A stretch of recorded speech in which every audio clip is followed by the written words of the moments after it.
जंग बद्र की मुकम्मल कहानी। ए मुसलमानों, आज मैं तुम्हें एक बहादुरी और ईमान की कहानी सुनाती हूँ। ये कहानी है इस्लाम की पहली बड़ी जंग की, जिसे हम जंग बद्र कहते हैं। ये जंग रमज़ान के महीने में 17 रमज़ान 2 हिजरी को हुई थी। पस मंज़र, हमारे नबी हज़रत मोहम्मद जब मक्का में थे तो काफिरों ने मुसलमानों को बहुत सताया, उन्हें मारा, घरों से निकाला और जुल्म किया। आखिरकार नबी अल्लाह के हुक्म से मक्का छोड़कर मदीना आ गए।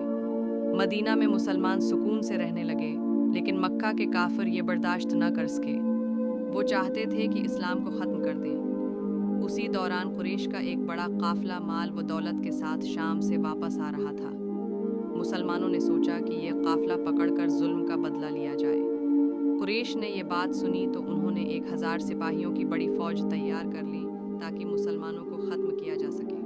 जंग की तैयारी। बच्चों, सोचो, मुसलमानों की तादाद सिर्फ 313 थी, जबकि दुश्मन की फौज से ज़्यादा हज़ार थी। मुसलमानों के पास सिर्फ 2 घोड़े और 70 ऊँट थे, जबकि कुरैश के पास 100 घोड़े और 1000 ऊँट थे। 700 ऊँट। हथियार भी कम थे, लेकिन एक चीज़ ऐसी थी जो दुश्मन के पास नहीं थी, और वो थी ईमान की ताकत। जंग का आगाज़। जंग बद्र का दिन आया। दोनों लश्कर बद्र के मैदान में आमने सामने आ गए। नबी इकरम ने अपनी फौज को सफ़ों में खड़ा किया। सबके दिलों में एक ही अज़्म था, हम अल्लाह के लिए लड़ेंगे, अपने नबी के साथ रहेंगे और सच्चाई का परचम बुलंद करेंगे। सबसे पहले दोनों तरफ से बड़े बहादुरों का मुकाबला हुआ। हज़रत अली, हज़रत हमज़ा और हज़रत अबीदा ने कुफ़ार के बहादुरों को शिकस्त दी। ये देखकर मुसलमानों का हौसला बढ़ गया। अल्लाह की मदद। नबी रात भर दुआ करते रहे।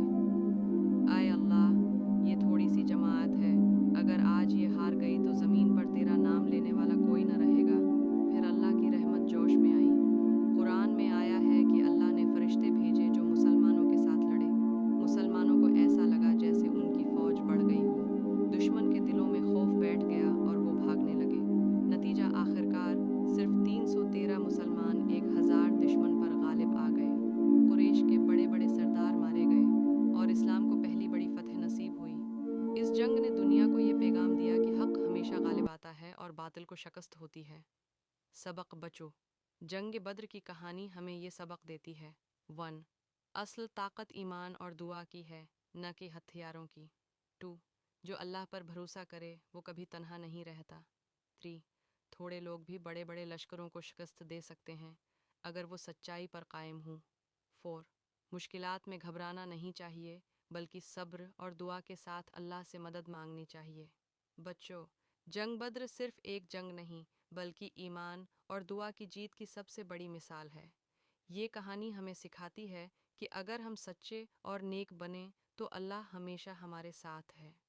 अगर आपको ये छोटी से वीडियो पसंद आए तो मेरी चैनल को सब्सक्राइब एंड लाइक करें और शेयर करें ताकि आने वाली वीडियो आपको पता चले। शुक्रिया।